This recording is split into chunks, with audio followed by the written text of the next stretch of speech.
Welcome to the Weekly Juice podcast, where we discuss all things real estate, personal finance, investing, and entrepreneurship. Whether this is your first time here or you're an avid listener, we're thrilled to have you a part of our community.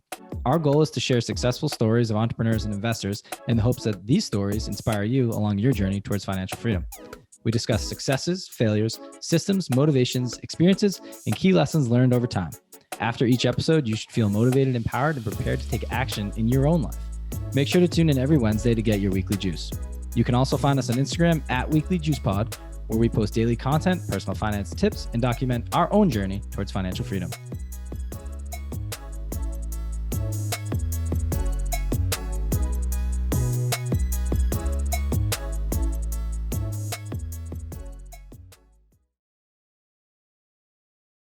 Welcome back to the Weekly Juice. As always, it's your boys, Ryan and Corey, here with another episode for you. Today, we had on two special guests, Merilee and Derek.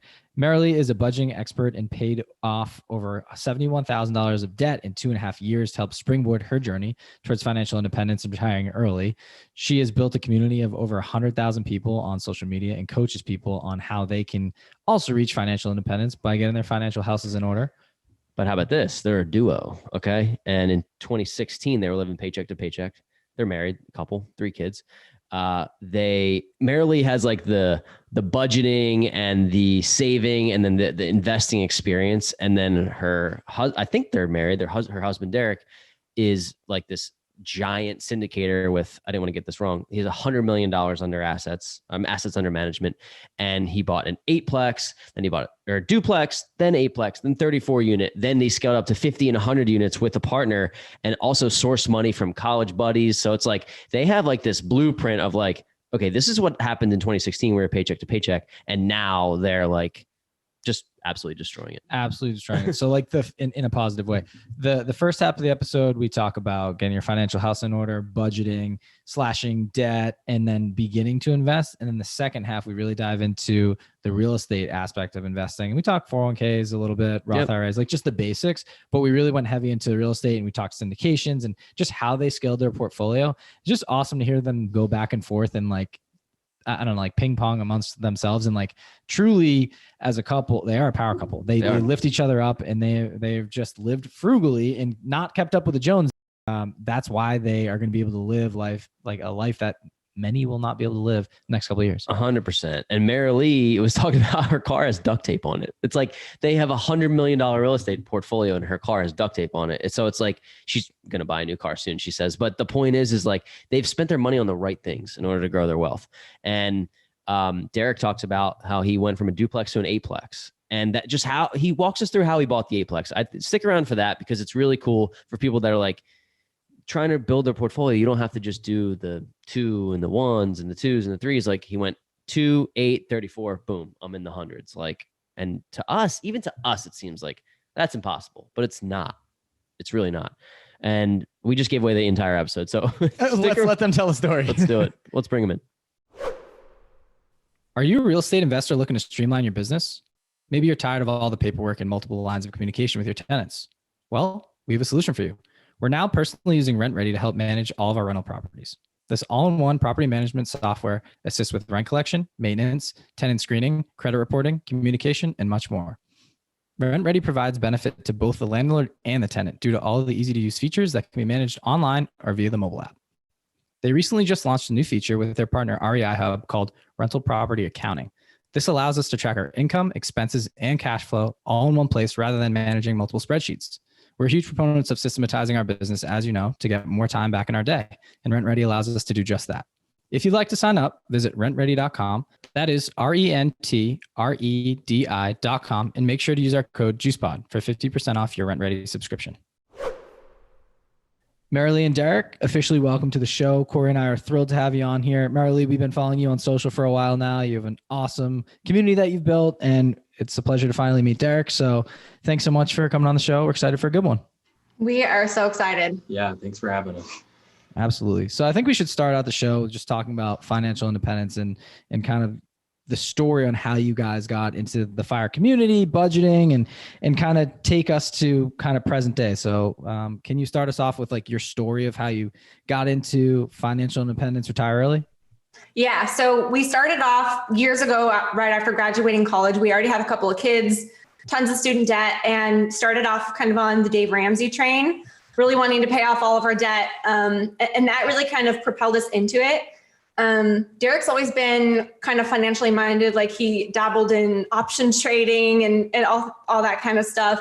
So he's always been interested in wealth building, but we just never had any money. So, as we were paying off our debt, I started learning about FIRE. It was, the Choose FIRE podcast. I think started reading books and just even learning that early retirement was an option, because I think a lot of people just have never even considered it before.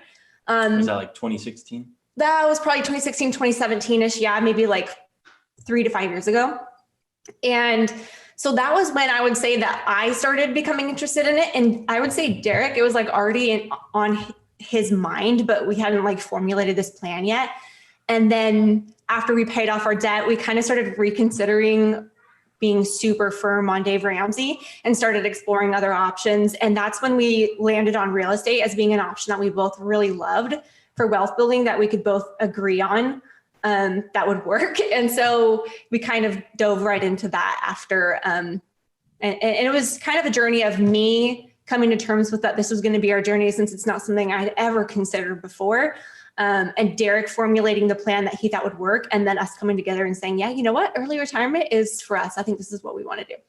Love it. Love it. It's a cool story. And we're going to get into it's a story of like a lot of buildup too, because you came from the beginning. We'll talk about it now. It mentioned around that 2016 timeframe where you said it took you 2.5 years to pay off $71,000 of debt, which is a short time frame.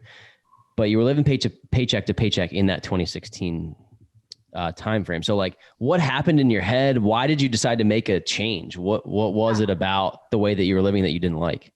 Yeah. So I didn't grow up with a lot of money. And so I kind of had this idea that when I was an adult, I wanted to be able to provide for myself and my family and like have cool stuff. I wanted to have money. I didn't want to feel poor.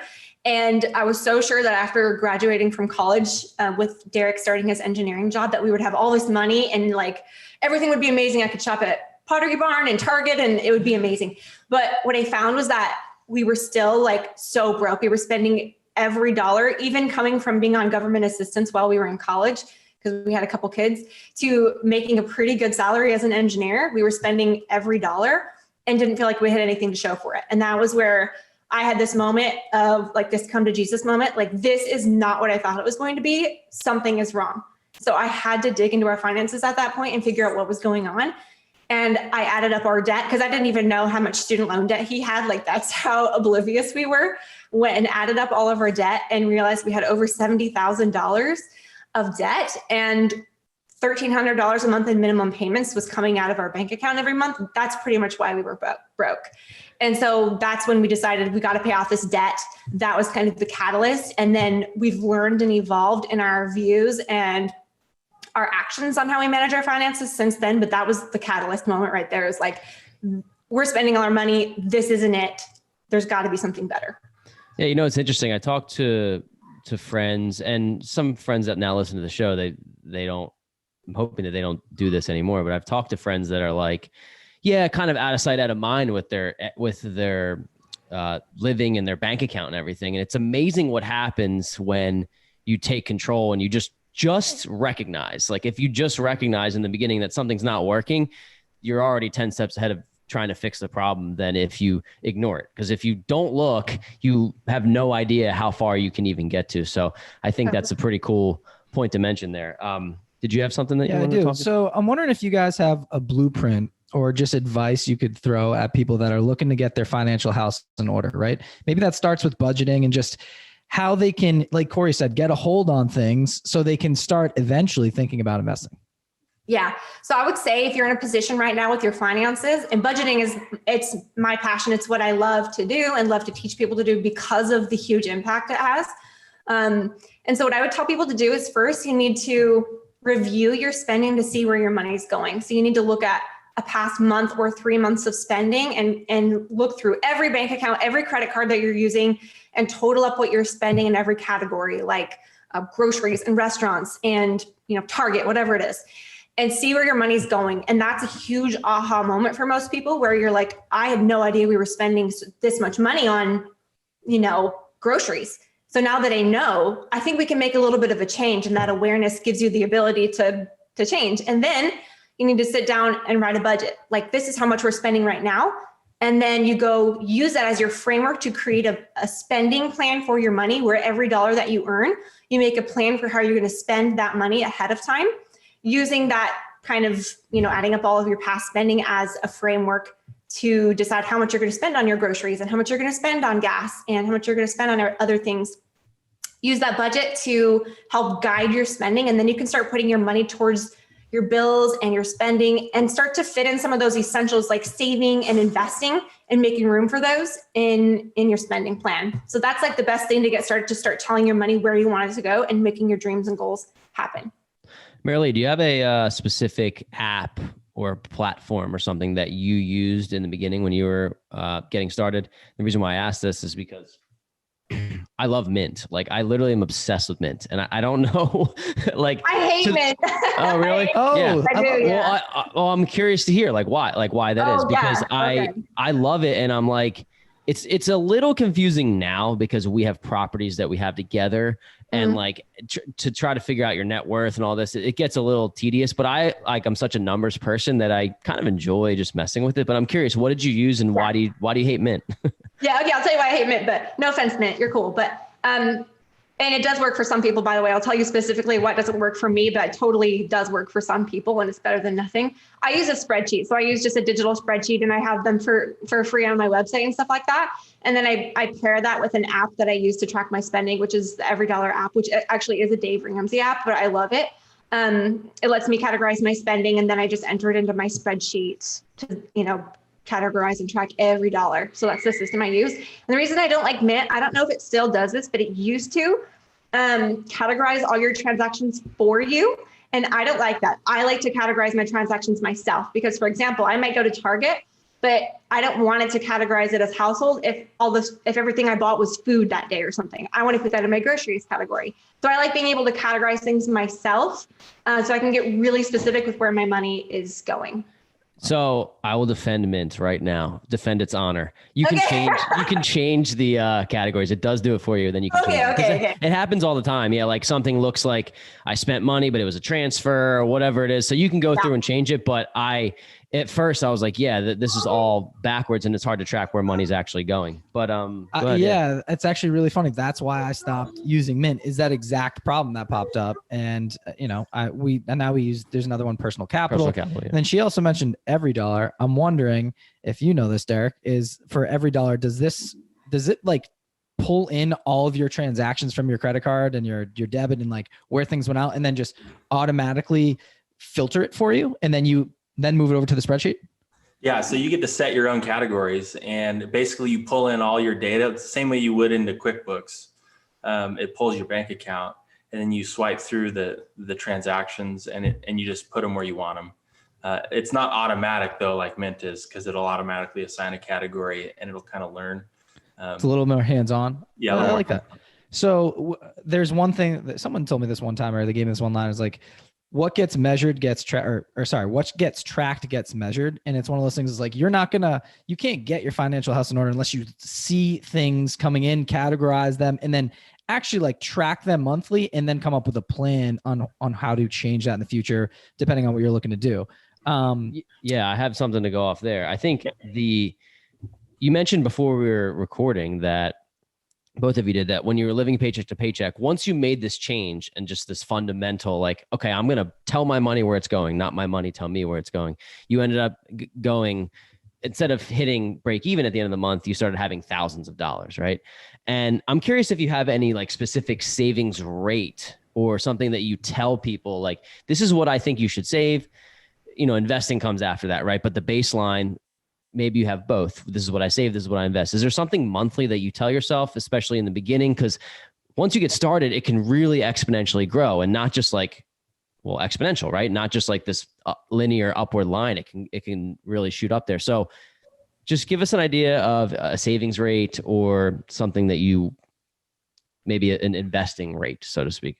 Yeah, I don't really have a specific one. And that's because I've seen into a lot of people's budgets as a coach, and people have just vastly different amounts of money to work with. So it's very difficult to tell somebody who's making $40,000 a year that they should save 10% versus somebody who's making $200,000 a year that they should save 10%. It just doesn't work like that. So you really need to look into your own budget and see what you can work with. Also, I like to compartmentalize things. So I like to get a big sum of money saved and focus on saving for a little while, and then focus on investing as opposed to doing them all side by side. That's just how I personally do it. It doesn't work for everybody. But what I would say is to make sure that you are focusing on the big three, which is meeting all the needs of your bills, but then also paying off your debt, saving up an emergency fund and saving up for things, and then investing. Those are the big three goals that you should have on your mind at all times to tackle in the next few years for your money. And not only does it vary from person to person, but I think the big question on figuring out how much you want to save is, how hungry are you? Are you hungry to progress your financial situation? Because if you're hungry, you're willing to do more. And that quote you just mentioned, what gets tracked gets measured. And I think there's another line on that what gets measured gets improved. And so when you start to see the numbers and you start to see ways that you can improve, say how much you're saving, you get hungrier and hungrier. And everybody's different. Sometimes we're wanting to go at a slower rate and we're just comfortable where we're at. And sometimes we want a lot more than what we have. So that totally.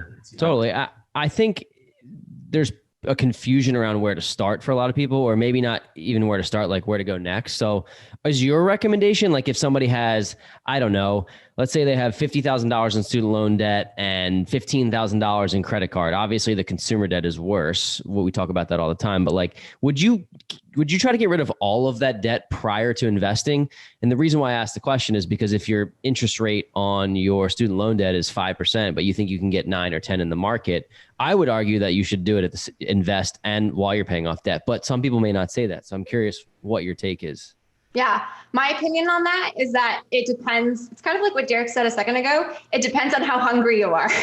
If you're really motivated to invest and you're knowledgeable enough to make an investment that is likely going to make you more, if your debt's at 5% and you're likely to make an investment that is going to earn you 10% every year, I support that. Totally support that. But if you're feeling not so confident and you're not sure how to invest and you're just not sure what steps to take, then totally focus on your debt first. And while you're knocking out that $50,000 of debt, like you said, be learning how to invest and just being a sponge during that time to learn, so that as soon as the debt's gone, you're ready to go nuts on your investments. But if you're a kind of person who wants to start investing and you're really excited about it, I think that's great. And you should totally follow your gut on that and do it. Cool. And my thought on that is, remember that when you're paying down debt, it's zero risk. Right. You're not taking any risk to reduce the amount of interest you're paying. When you invest, you're putting your money out there to take a risk. And so you need to understand that whatever returns you're trying for are proportional to the risk you're ready and willing to take. So. Right. So the paying off the debt is a guarantee that you'll get rid of that interest you're paying. So that's really nice. Yeah. Very cool. So let's talk about, or bring this down to in the household and talk about almost the struggles that people go through, that you guys have gone through budgeting. There's certain times I'm sure you want to go spend on something or go do this experience and you're wow, if we want X in the future, we can't do this now. Can you talk about how you get over those humps, how you get each other through it, and just maybe tips and tricks for people that are going to experience this down the line too? Yeah, that's absolutely true. And that totally happens for us. I'm a spender, so I do like things and I like nice things. And like I said earlier, I did not grow up with a lot. So that's just something that I value, I guess you could say. But I am willing to delay gratification for a better future. And so I think there's definitely challenges when you're paying off debt on any kind of financial journey. They're going to want things, and you just have to decide, is this something I'm willing to wait for to have something better in the future? Go through challenges. You got to push through those challenges. Everybody has setbacks. We had lots of setbacks. But I should mention also that this has been a struggle for us more now than it ever was in the past. Like I want to spend money versus we should invest it. Like as a couple in our household, we're struggling with this more now than we have ever had when we were paying off debt. So it's not like a problem that goes away the more money you have, or when your investment portfolio is huge, like it continues. So we're working on that. The reason why it continues is because you build the habit of investing, and it becomes an addictive kind of thing. And there's nothing, I don't think that that's a wrong addiction, but maybe somebody would tell me that it is. But like, I have noticed this in myself too, where I get mad at myself if I don't have the extra money that I was planning to invest, when I have to take a step back and realize like, okay, well, I already hit this goal, and there's a lot of people that can't invest at all. So it's like, yeah, it becomes more of like, I want to invest more. But yeah, there's a point where you want to sit back and like, oh, okay, we're doing very good. I came in to record with him yesterday. We had another show, and he was all bummed out. I'm like, dude, what's wrong? And he's like, dude, I'm negative this month. I go, what do you mean you're negative? He's like, well, I have this bachelor party I got to go to, and I'm, like that's a bad thing. I don't have as much to invest as I usually have. And he was, I was like, dude, you're doing really good. Like 11 out of 12 months, you're positive, And so it was one of those things. It becomes, just to go off this again, it becomes an addictive thing. And once you reach success, right? Like it's once you get an A in school, right? You can get it. And you're like, I'm not going to get anything less than an A if you're type A like me. And it's one of those things. I wasn't a good student, but I get your point. You're playing that exact role right now, though. You're freaking out when you're an A student right now. You're investing, you're saving, you got your head on right. And then you had one bad month. You can't kill yourself for it. So I just think it's important to bring up, because everyone struggles through it, for whether you're married, you have kids, whether you're single. It's just a common topic of conversation. And the balance of, do I pump all this money into investments? Do I save a little bit, build a nest egg, or do I go on a vacation because I need some R&R? And like, this is every day is, there's a lot going on. There's some struggles. So I'll say something off that. What we found that helps for us, and we do this investing wise, and I'm not sure if it works for the two of you, but we break our year up into quarters.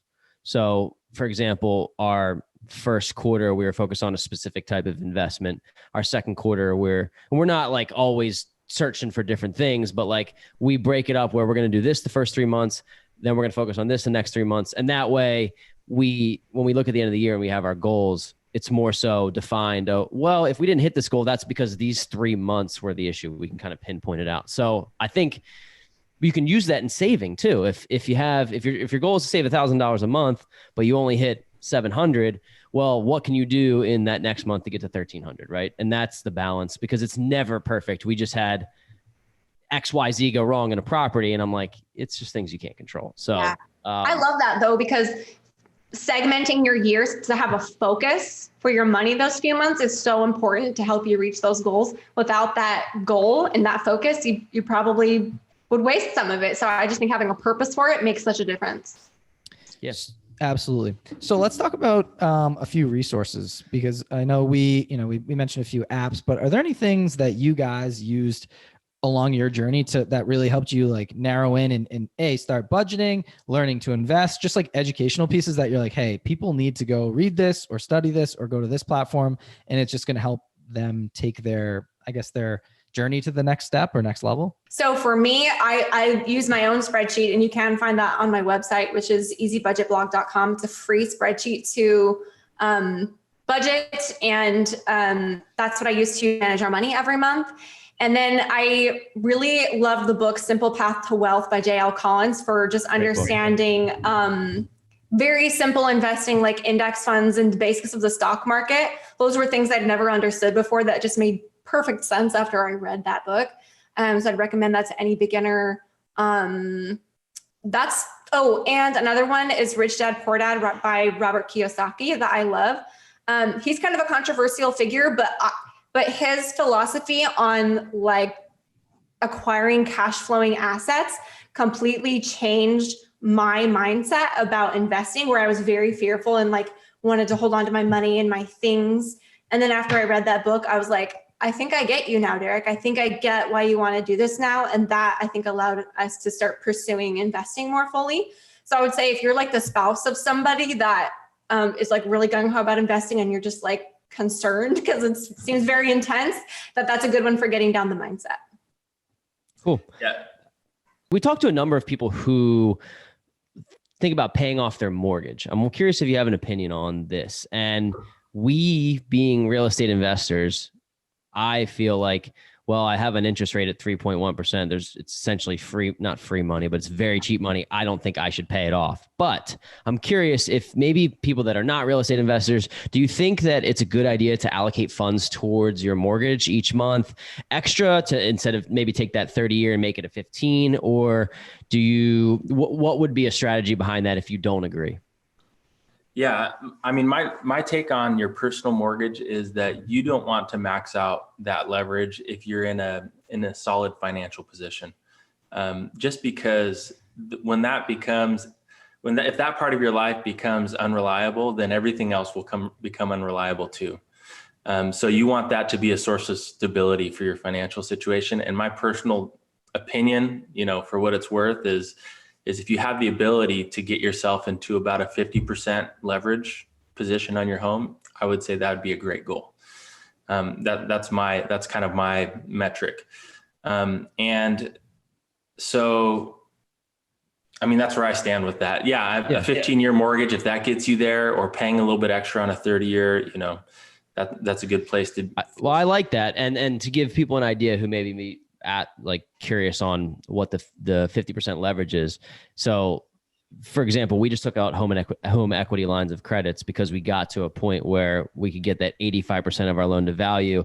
There was enough spread between that and what we owed to be able to pull money out of it. So what Derek's talking about is like, if you bought a home for $250,000 and it has now, let's say it's now worth $350,000 and you've paid it down to $210,000, you're at not quite, 175 would be 50%, but you're at that 60, 70. So it's like a good place to be where if you wanted to pull money out, you could, or you could just let it continue to appreciate, but you don't have to freak out because you do have, that is your net worth. It's your equity within that property. So I think I love the 50% leverage. Ryan and I have this thing where we originally, our goals have changed a little bit, but we originally wanted to get to like 25 units, rental units. And then what we would do is we pay off 7 or 8 of them, a third.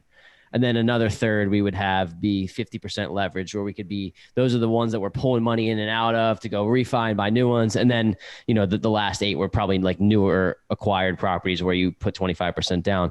And that way you have this spread of properties that you can pull from. You have a little 401k in the third. So just a real estate investing thing, which I think is what we want to move into next, because you guys have a story of going from paycheck to paycheck to budgeting, and you're like the full picture here, the budgeting, saving, starting to invest. And then Derek, talk to us a little bit about your portfolio as you got into real estate and kind of how that took off, because it really did. You're talking about 3 years and of some serious growth.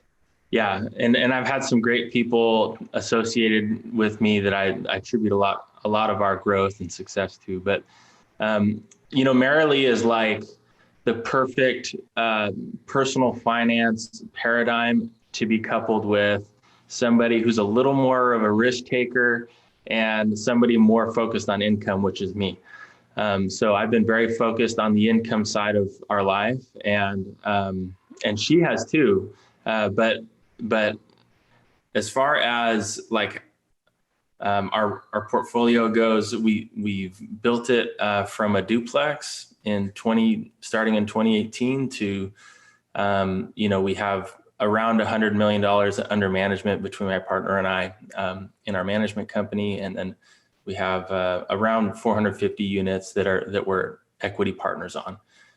So I mean, it's really grown, and that's over the course of a dozen or so, 8 or 10 transactions over the last couple of years. But so they're kind of in big chunks.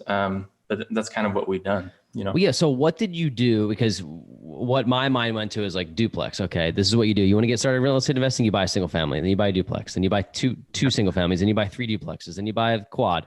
But you went from a duplex to apartment syndication. So you talk about that transition and how you you just took the leap. And it is I want to cool. jump in here first because we actually bought our duplex, which was our first purchase, in 2019, and I had literally given birth to a new baby that month, so it was crazy. We bought a duplex. I had a newborn baby, and he was like renovating it himself. It was like it was a crazy time. I do not wish to go back to, but it all started with that little duplex. All right, I just wanted to interject there really fast and say that was a crazy time in our family, but it really did grow from there. Yeah, I think there's some pictures floating around in your Instagram of that house. Yeah. So we did that. I mean, we bought this duplex and it was run down and it needed a ton of work, but we got it for a killer price. Okay. And we put some money into it. We did it all cash and then we refinanced out of it. It's kind of like your standard BRRRR. And it happened to be at the right place and the right time where we could get all of our money out. And so we did that. And you know, I have some family who had built some real estate. You know, I've got an uncle that was real supportive. It still is to this day. And so I just started thinking to myself, well, how do we do this bigger? Because managing this house kind of, you know, you get calls and I realize you kind of need some volume to really scale, your portfolio. So we went next into, 8 units. Well, we did 2 8-plexes at the same time next to each other. And then 6 months later, we bought the neighboring 16 units and then bought another 2 units next to that and kind of cobbled this 34 unit apartment community together, painted it all the same color, and then put a sign up next to it. And that was our first large multifamily property. From there, we start, getting into 50 units, 150 units, 250 units at a time. So, okay. So I have to ask the transition though, like that's kind of what I want to focus on. Like what gave you the idea? You mentioned that you had a partner, right? And I guess this partner was investing in real estate prior to you, but like to buy a duplex and then even to go to 8 units, the metrics are different. The way you analyze it is different. It's commercial lending. I mean, how did you transition? Like what was your strategy and why did you think that was the best place for you to go to scale up that quick? Yeah. And it definitely, there's different ways to do this. There's not one right way to do real estate, but I chose to go with large numbers of units with volume. And so basically, I just started listening to podcasts. You guys asked about resources a little while ago. I started reading books, started listening to podcasts. I'm a spreadsheet monkey myself. So like numbers don't scare me. I don't mind reading books full of numbers, And so I just really tried to understand everything I could about that specific space and tried to listen to people way smarter than me. I went to a seminar out in LA. I think that was kind of well into, our multifamily experience, but that was a really good experience for me because I started to associate with people who were like-minded and really interested in the same stuff. And I learned a ton. And I still have many of those relationships today. Amazing. Would you mind, if you're willing, like giving us some rough numbers on one of those deals that you did, just to give us an idea of what it would cost you? Because I know you do some syndication, like what it would cost you to get into the deal. If you want to use the 8-plex, for example, a lot of our listeners are probably like within their first 0 to 20 units of building a portfolio. Sure. So I think the 8-plex is like perfect. If you can give us some rough numbers of like what you did, how you got into it, what the rehab costs, kind of maybe what it cash flows. Even if it's round numbers, I think it's really helpful for people to be like, oh, maybe I could buy an 8-plex too.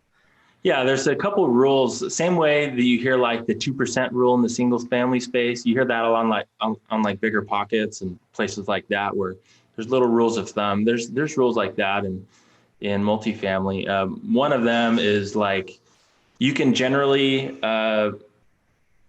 It's changing these days. I shouldn't say too specifically, but generally about 50% of your income is expenses generally. That's going to vary in different locations with taxes and insurance and things like that, because those are some of your biggest costs. But you can go up to a property, and if you know what the market income is on all the market rents, then you can roughly estimate your expenses are around 50% of that. And it's just so happens that it happens to be a round number. So, I mean, for me, I kind of started approaching it like that. And then we would get into, our spreadsheets and look at financing. Obviously, the financing is really important because that's how you're partnering with a bank to purchase a property. And there's certain ways to do that with these smaller 8-plex, or 12-plex type places versus, 200 units. Sure. You need to understand where to go for financing. I'm probably getting off topic here, but no, I mean, I think what we've learned is that if you're going to go into the 8 to 12 or that like small multifamily, is that going to a small bank and getting a portfolio loan is a good way to, is one strategy that you could use there. Yeah, I don't know if you had something that you wanted to. I was just thinking, break down the numbers of the 8-plex. So what area of the country did you buy it in? How much was your down payment?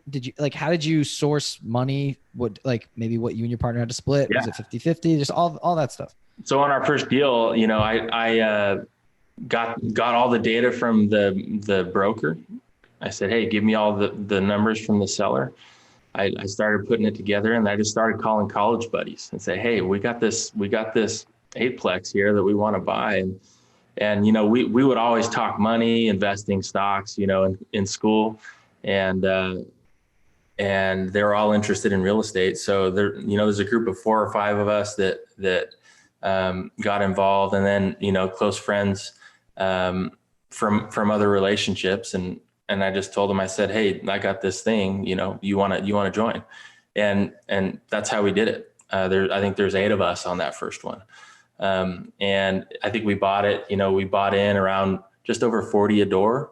And it turned out pretty well. And there's been a lot of movement in the market since then. So, that's benefited from us. So a couple of things. Did you guys pay it off completely when you bought it? And then part 2 is, when you're recouping monthly cash flow, how do you divvy that amongst everybody? And then third part, does everyone have an equal equity stake in that? And if you sell it, who controls that? What if Corey's in that deal with you and he's like, dude, I want out. How does that work? Yeah, those are all good questions. And those are all things that you want to make sure you define really well. Day -30, meaning 30 days before you close, you should have read and understood thoroughly the company operating agreement. And that's a very important document. But basically the way we did it is I was the active investor along with my partner. And so we said, okay, we're going to be active investors. We get a little bit of sweat equity in this thing. Okay.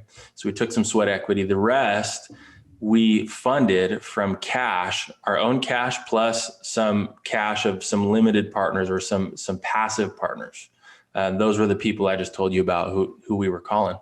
And so they're not actively involved in the day-to-day, but they get to provide some money and get a return on it. And so typically what happens is you have a little bit of a stabilization period in the first, say, 6 months to 12 months of any deal. You build up some cash reserves, and then you'll distribute that money that's over and top of your expenses back to the partners. And so it just gets divvied up according to the percentage that you put in.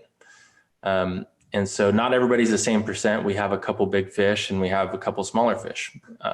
For us, that's thank you for breaking that down. I think that's important to know. Did you pay yourself a management fee as an operator to run it, or did you hire that? Did you outsource that part of the business? Yeah. So earlier I mentioned, we have a bunch of properties under management. All of our properties pay us a management fee, and that's pretty standard because we run a professional management company to look over and take care of these assets. So this management fee is separate and aside from whatever ownership percentage or whatever profits somebody might get in the property. Yeah. So interesting that you mentioned this. So engineer by trade, right? And then you're going in and if I'm hearing you correctly, you and one of your partners, you go in and you manage this whole thing. So you're going in and fixing things, and you're basically like, anytime a problem arises, you have to either hire a sub or you're going to fix it yourself. Is that kind of how the show runs? I mean, we have a company at first. Yes. Yes. Yeah. I was very involved in a lot of those things. But we have a company with some really professional, really skilled maintenance personnel who take care of all of the problems 100% better than I could ever do it. And so today that's how it works. As an active partner, you're the one doing the taxes, you're the one overseeing the financials, doing the accounting, over making sure the balance sheet is balanced every month, reconciling the bank accounts, and being the steward of the asset. Very, very cool. Yeah. It kind of goes to show though, Derek, that like it's not like you started out with this, this high level fund that you had to go through all these securities and all of these crazy requirements. Like, you literally did what a lot of people listening to the show can do. It just comes down to finding the right deal, right? You have to have the right deal that has enough spread that everyone can get paid. But like, if you have an 8-plex or a 12-plex in our area, those would probably be, I don't know, probably like close to $1 million if it's, or like upper $700,000, $800,000. But if you have that, you can fix it up. It can maybe be worth 1.2, 1.3. You can pull some money back out, and then you can source the actual buy of it from people who are interested in making a return on their money. So I think it's the private money thing is more doable than people think. You don't have to be this wizard, and like, you had a duplex and you went right into the 8. So I think it's cool to note. There's a common theme out there. Like, there's money out there, and guaranteed people listening, people with money. So if you can get good at negotiating deals, putting a deal together, and being the keeper of the realm, if you will, like the keeper of this whole, the glue behind the whole project, right? And then you're like, people trust you to run it. You're going to get people throwing money at you. We have people trying to throw money at us all the time. We just don't have the deals right now. We just don't have the deals right now. And it's becoming more of a thing that it's like, hey, you guys should look into syndication, because we have this basket of people with money, and they're just like, listen, whether they're just not lazy, but they're so busy with their 9-to-5s, or they have a family, they don't want to think about running the show. They're just like, take my money, give me X%, and I'm good with it. So that's kind of our next iteration. And I really love that you talked about your college buddies and just bringing it home for us, right? Like, we all talk to our friends about money. We're of that same age. And it's like, you're one of the guys that actually took action, and you weren't just the ones on the links having a couple of beers saying, hey dude, we should invest in real estate. We should, oh yeah. Would you love that? The Dogecoin, it's going up. Like, you studied something, you put a plan together, and you got your boys into it. And I love it. And I think, you all coming up together in wealth is really, really cool. Just a question to go off that. Did that 8-plex allow you to scale? Like, was that one of the reasons it allowed you to scale into the next thing? Or did you use, like, were you still working your engineering job? At what point did the money that you were making from the properties, did that allow you, or did you just continuously source outside money to scale it? What was the strategy there? Yeah. So, obviously the money trickles in at first. You're making phone calls to people personally really well, family members, friends. But then, after that first, those first 16 units, and then in the same partnership, we bumped it up to 34 units. After that, people would ask me just in conversation, hey, do you work with anyone else? And yeah, of course, let's talk about it. And so little by little, person by person, you make relationships one at a time. And that's how you grow your network. And what I mean by that is my investor network. And those relationships are really important. So the 34 units, it did allow us to scale. Actually, my duplex, when we refied out of that, I had 80 grand after that to go invest. And, so then that, and we'd never had that much money in a bank account before in our life. That was a big deal. That refinance was a really big deal. Yeah. Yeah. That's massive to mention. And that's just the power of buying and holding. Like, that's really what it is. Obviously in this market, it seems like it's continuing to skyrocket. I think that it's eventually it'll level out. But like, if you hold for 15 years or you hold for 10 years, or in a lot of cases, if you hold for 5 years, unless it's going right into a crash, you're going to do pretty well in this game. So that's the mindset to hold. You were able to pull 80 grand out. Where can I go take this 80 grand to go make a better return? And it just happened that you were the operator of a property. But yeah, I want to talk about, I don't want to get too in the nitty gritty of the sourcing the money and going through that, because that's a whole different rabbit hole. But I think it's very important to talk about the team members and like building your team. So how you leveraged other people to help you scale. So, going through the process of a duplex and scaling to an eightplex, and then you amass this 34, and then you're going up to hundreds of units. Who are your key players on your team that you can't live without, that help you run your business efficiently? Just so that other people can say, hey, great, I can now go research and find my team, build my team, and then, start my whole business or machine to run in a smooth way. Yeah. So, I mean, in real estate, your team usually consists of other professionals. I mean, you're talking probably the big three: your accountants, your attorneys, and then your partners. That's kind of how I would categorize them. With partners, you're going to have people who have different skill sets. Maybe you have somebody who's a numbers guy, or somebody who's a people person who might be able to really relate to people maybe having doubts or questions about investing with you. So maybe there's one skill. You've got somebody who's underwriting. In our case, that's me. I do a lot of that. And so you're digging into the weeds on the tax records. You're going into all the local laws to understand what's going on in that area. And you want to understand the market and the rents. There's your property manager. In that case, that happens to be us also. So we have a property management company with professionals who are very experienced in how to manage property and how to lease property. You always want to have proper, especially the bigger you go, you want to have proper legal counsel. So you need, syndication attorney, you need a contracts attorney. You want to have attorneys that can help you with legal matters around, operations and leasing. So that's all very important.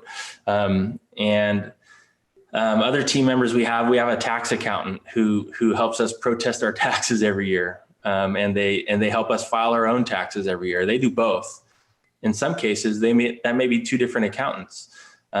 So we have a team of people just like that. I mean, I basically described our team from a high level right there. So yeah, no, that's awesome. Thank you for doing that. Yeah. I want to touch on the accountant, right? Because there's someone that'll file taxes, but then there's also a tax planner, right? And those are two sometimes they're the same person, but they are two very different realms. Like, we're learning this right now. Yeah, yes, we are. So, at one point we thought we were or one of us thought we were going to have a nice refund and weren't going to have to pay taxes. Ended up, we have to pay taxes. And it goes to, well, we didn't plan. We did it ourselves. We're like, okay, we'll put 30% away, try to figure it out in the end. And we started 3 new businesses. So it was kind of not all over the place, but as streamlined as a couple of DIYers could do it. And, you show up at the end of the year and you're like, oh, damn, I owe money. And it's not really where you want to be. So I know if you get to a certain point, we didn't show a huge profit where we're like, oh, like I'm obviously paying, but it goes to your point. It's like, I guess my question here is like, how do you find the right tax planner? Did you go through a bunch of different interviews? Did you get a referral from someone else in the biz? Just curious. And then just give us his contact information or hers. I'm just kidding. He's a very busy man. Yeah. So, I mean, I'm really fortunate when it comes to our accountant. I kind of inherited our accountant from my partner, but he is very much he's not a tax planner. He does our stuff. And I've actually just done a lot of the learning myself, trying to understand how other big players have played, the tax game. Yeah. Always within the rules. But there are some definite incentives and definite advantages to understanding beforehand how you're going to approach taxes when you go into any deal. Cool. So yeah, you want to go into not to the cut you other investments? So really quick before we wrap, we'll get to the end of the show. We talked a lot about real estate, right? And that's one very important investment vehicle. And that's a big part of our portfolio, but there are other things that other people will want to likely do first before they jump into the real estate game. And this is kind of parlays right off of budgeting, right? You get your financial house in order and then you're ready to start investing.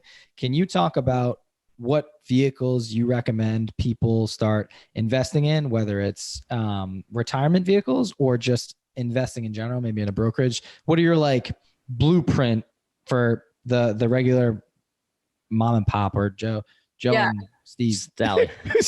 Pat Sally? I don't know. Two normal people's names.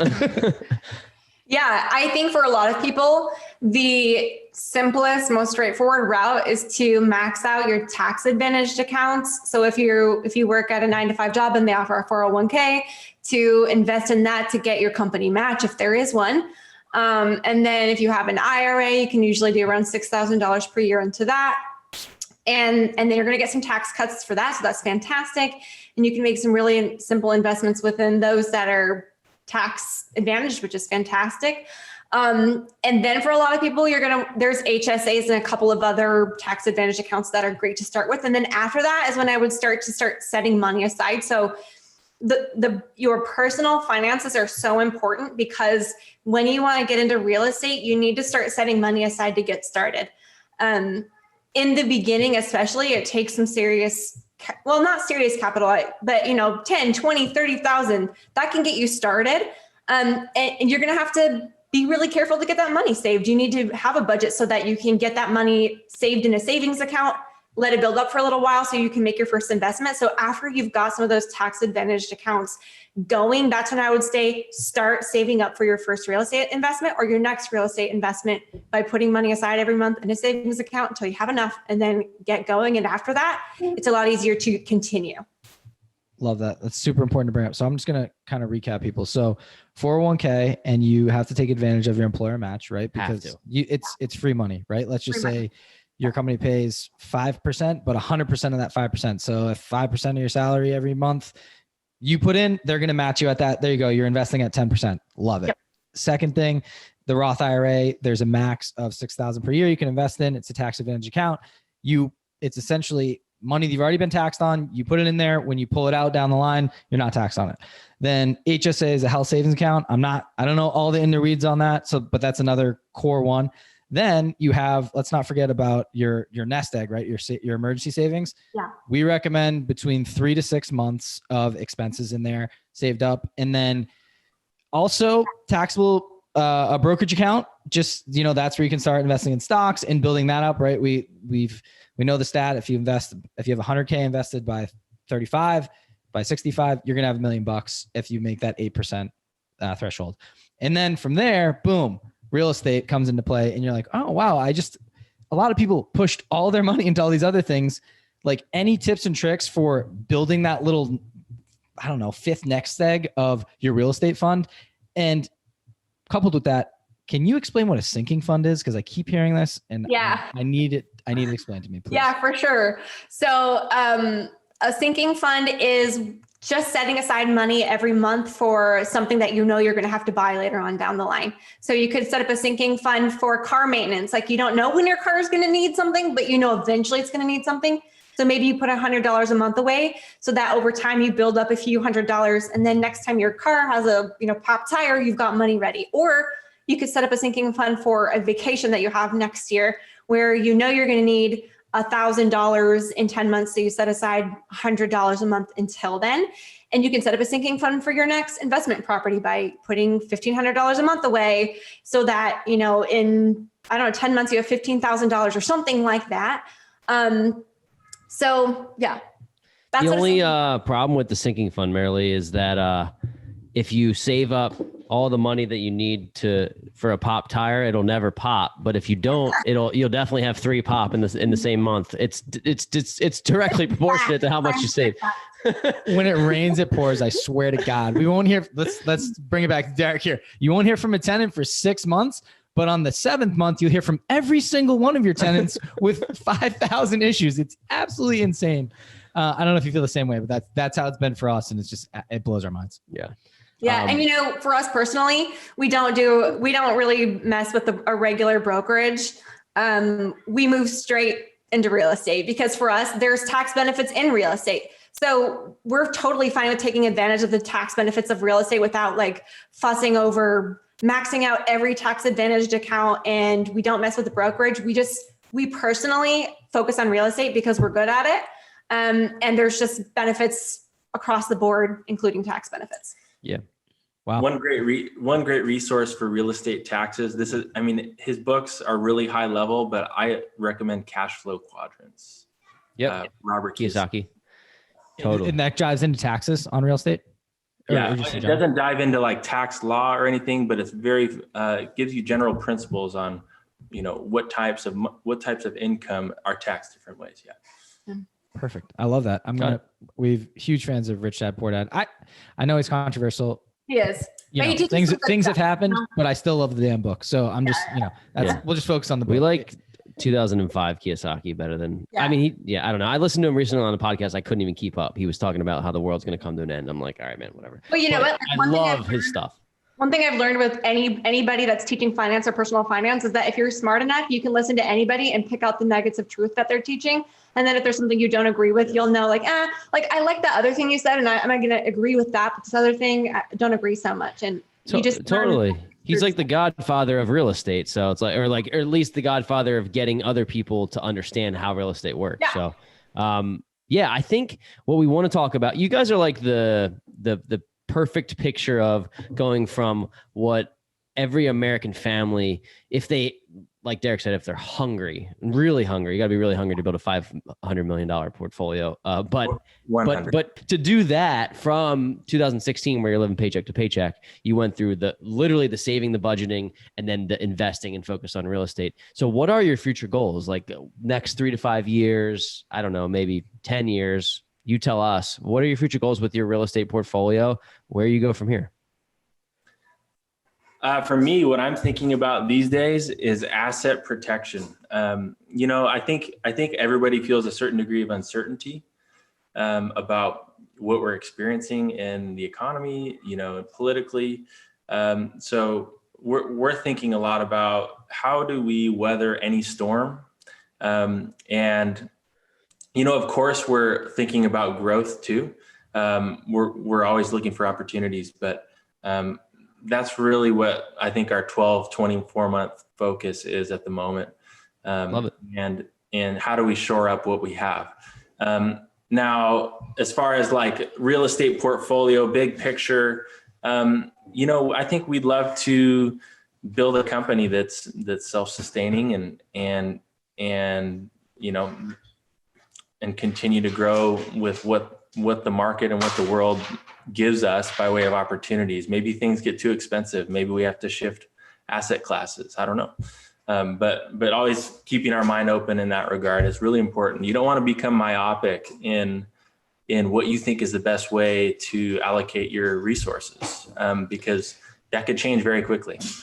I couldn't agree more with that. And as we dive deeper into this game, we are learning like what is based on the way the world is changing. You can't control the market controls what you do, right? So we're learning like, is long-term rental investing going to go away for Ryan and I? No, not at all. We are going to continue to do that. But if we're going to get to our goals, there's going to have to be other ways that we do this. We either go up to apartments, we're going to short-term rentals, we're going to play in the e-commerce space smartly, right? But we're going to do these things so that because the market is all constantly changing and it's telling us where people are making money. So I love that you mentioned that.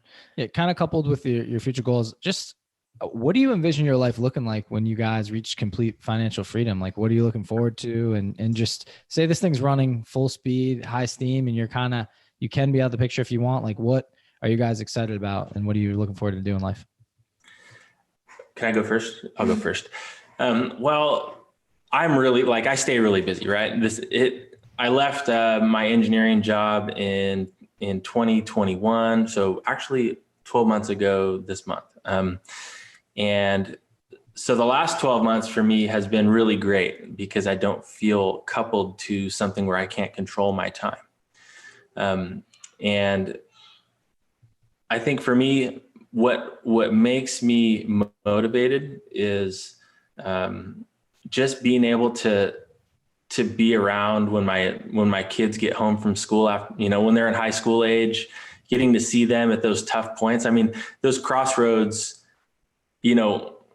at that age for me is what I want to be there for. And so that's one thing that motivates me, and we do that today in a lot of ways, but it gets more important as they get older. So that's something that's important. I think we want to travel. Mm-hmm. There's a lot of things I haven't done, seen in the world. I think we want to travel.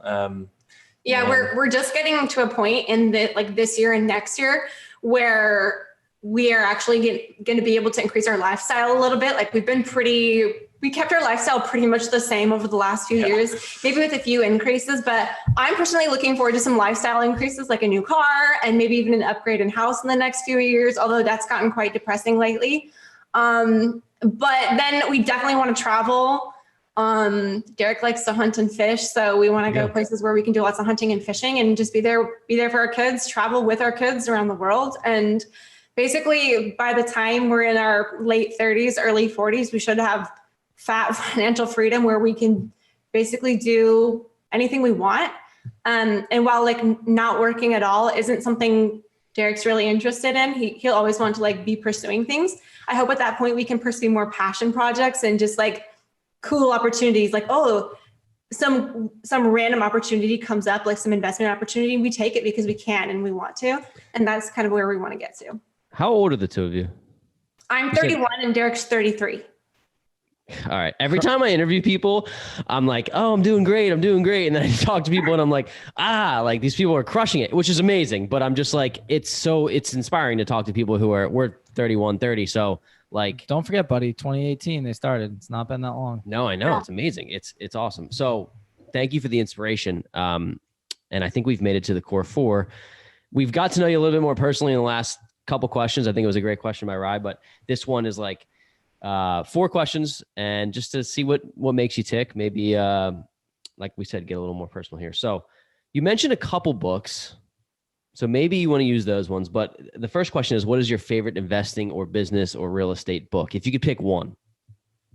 For me, it was Rich Dad Poor Dad, because that's the one where I had a mindset shift, a paradigm shift to acquiring cash flowing assets instead of just acquiring liabilities. And I had never understood that before. And that's what allowed me to kind of latch on to this new lifestyle that we have, where we do a lot of real estate. Before, I never would have been okay with it. So that was, I think, the life changer for me. Real estate book. Are we broadening the scope a little bit? Whatever you want to do, Derek, it's your world.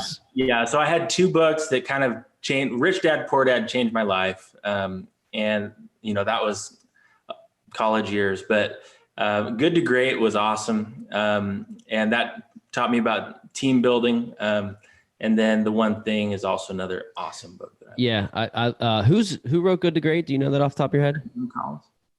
What's that? Jim Collins. Tim Collins. Got it. Okay, great. Yeah, I've heard that book's amazing. And The One Thing also, is that Gary Keller? I'm not sure, but I'll look it up. I think it's great to bring it up. Here we go. It's a great Jim Collins. I just think it's great because Gary Keller's The One Thing, so that makes sense. Running this huge property management company too, and you're building a team and you're managing people. Like you need to know how to team build and drive the culture, right? And make people all go towards a common goal, but have fun doing it and understand like you want good people on your team, right? You need A players, but you need good people and people that are going for the common goal. So. Yeah. And you kind of asked about my 5-year goal. A lot of my goals are centered around my company, less about assets are very important. There's no doubt, no question about that. But the culture of the organization makes the assets great. So, for us, that's a lot of what I think about. How do we build a great organization over the next 5 years? So, love that. Very cool. Second question is, what's been the biggest mistake you guys have made along your investing journey, and how have you learned from it? There's been plenty of mistakes. I can give you one really practical learning that I've had. When you're raising capital, raise enough capital. And so what I mean by that is don't rely on future, on a bank or any type of future profit to finance the business strategy. So you want to raise all your capital improvements day one. That was one learning early on that I had in real estate is come to the table at closing with all your money for your capital improvements. Okay, cool. And that's a. Did you have one, Merilee, too, that you wanted to go into and a mistake? We always like to hear people's I'm just mistakes. thinking of a lot of little ones. I can't think of any one major one, but like Okay. the thing that's coming to mind right now is just, I feel like balance is really important. I feel like that's something that we don't have figured out. So I don't know if that's a mistake, but it's just something we don't have figured out is like the balance between investing your money and like enjoying your money. That's something that I feel like is a big challenge. I think that is something that every single investor probably struggles with at some level. I know that I feel it every single day. I'm like, I could take $5,000 and go on a vacation, but I'm not gonna. And then I'm like, why not? Like, I could die tomorrow. It's like this whole complex in your head. So it's, but I can, trust me, balance is big. Start your sinking fund, buddy. Yeah, yeah, exactly. That's right. I will. Okay. So question number 3. This is an interesting one. If you had an extra $50,000, somebody handed it to you today, what would you do with it? I think Merilee might buy a car. She's really ready for that new car. But if not, what would you do? Or maybe you would buy a car. Tell us what you do with an extra 50,000. I would buy a car straight up. My car has duct tape on it, so I'm not kidding you. Like I'm ready. And we've also made plenty of investments, so I feel no guilt spending the money. If your car has duct tape on it, yeah, the car has duct tape on for a new it. car. We've got plenty of investments, and we're rolling on those. So that's what I would do. I know Derek would say that he would invest it into a new syndication property. But let me just back that up real quick. So we're talking about a couple, and the two of you that have $500 million under assets and a property management company. And by the way, a successful online business and Instagram that you run, which we can talk about at the end. And your car has duct tape on it. If that's not an indication of where you should be spending your money, you already 10 times over have the ability to buy a new car. You probably just haven't done it yet, but like, it's very cool that when you look at people, there's always this judgment of what wealth looks like. And sometimes wealth looks like a duct taped car. So, yeah. By the way, there's only 100 million, not 500 million. Yeah, okay. Yeah. I like exaggerating, Derek. I mean, 100 million. Okay. Got it. Sorry about that. But yeah, no, I always tell my easy budget people, the people that I coach, my students, anybody that will listen, to first set your financial foundation and then enjoy your lifestyle. So first prepare your finances, get your finances under control before you get all your lifestyle stuff laid out. Yeah. If you do that first, if you'll do the finances first, if you're willing, which most people aren't, then I think you'll be able to have more later. So before I go to the last question, I got to know, what car are you eyeing up? Anything special? Yeah. Oh yeah. I'm looking into like a 7-seater SUV. So I've been looking at like the Hyundai Palisade is kind of what I'm eyeing. I really like the VW Atlas. That's the one I'm really loving right now. Something for the kids, but that's big enough. Yeah. It's got to be big enough for 3 kids. Plus, when we have like visitors come into town, so we gotta haul a lot of stuff. Yeah, makes sense. Love it. All right, cool. So last one, and you both can answer this separately because it might be kind of fun to hear your different takes on it. But what do you want your legacy to be? So why do you guys get up to do what you do every day? What gets you out of bed every morning? And that could be the same thing, or it could be different. Yeah. I'll go first. For me, I want to be able to provide my kids with comfort and world experiences, to be able to see the world. And then we want to also be teaching our kids hard work. So we're going to encourage our kids to go to college, but we're also going to encourage them to join the family business. And that's something that's important to us, to teach our kids how to invest and hard work and just kind of all the things that go along with that. And then it's all about family for us. We have 3 kids. So family, hard work, having fun, fishing and doing stuff like that. That's, I think, like what our family's about. That's all you need. Love it. Yeah, it's just work ethic. I mean, without that, life is hard to enjoy. Perfect. Love it. It's short and sweet. Good answer. We've made it to the last drop. So the last drop is question both of you can answer, or one of you, or either one. Knowing what you know now, what advice would you give your younger self? Let's say you had to go back to, teenage self. What would you tell Merilee and Derek? I would say don't dabble in options and just go straight to real estate, because we did lose money in options back in the day. I guess there was a lesson learned there, but I would tell myself real estate is a great investment, and go for it. I still love options. I don't know what she's talking about.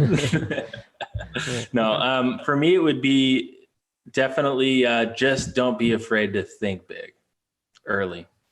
There's really nothing that limits a young person from doing huge stuff. And it's kind of all comes down to what you believe you can do. If you don't believe, if you take yourself out of the game in the first minute, you're not going to play. Yeah, I love that. And I also believe that it's valid for really anybody at any age. I mean, unless you're 85, but even then, the people limit themselves, and the limitations start here, and then they trickle down to what's actually your reality. So I think it's a great answer. I think I have a better answer. Sorry, I know we're short on time, but we're not short on time. Do it. My advice to my younger self would be don't be afraid to be open-minded about different ways to organize your finances, because there's not one right way to do things. There's so many right ways to do things, and it's all about finding that path that's right for you. And if you're married, you and your spouse. So I used to be very dogmatic about this is the right way to do things. This is the right way to do things. I would tell my younger self to just be open-minded, because there's a lot of opportunity out there if you're willing to listen and learn. Love it. Love it. Great answer. We want to thank you for coming on, first of all, because it's been a pleasure. But I wanted you to be able to talk about your, first of all, how people can reach out to you. I know, Merilee, you're at easy_budget on Instagram, and you have this big following, and you offer products and services that have helped a lot of people. So if you want to just talk about that, and maybe where people can reach out to you if they're interested to learn more about what you have to offer. Yeah, the best way to reach me is on my Instagram, which, like you said, is easy_budget. I share daily tips there about budgeting and finance, and just inspiration and motivation and connection there. I share lots of tools and webinars and opportunities to work with me on budgeting and getting your financial plan in order. So that's the best place to reach me, is right there on Instagram.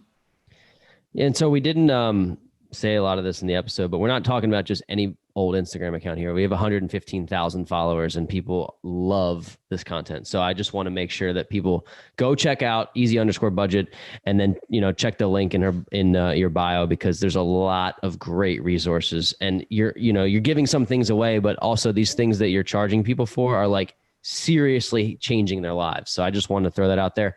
And thank you so much for coming on. I love the duo. It's the perfect fit. Sometimes you have savers and spenders, but now we have budgeters and investors combined. It's amazing. So thank you for sharing your story with us. Thanks for having us, guys. Thank you. Thanks for tuning in this week. If you enjoyed the show and like what you heard, please subscribe, share with friends, and leave a review on Apple Podcasts.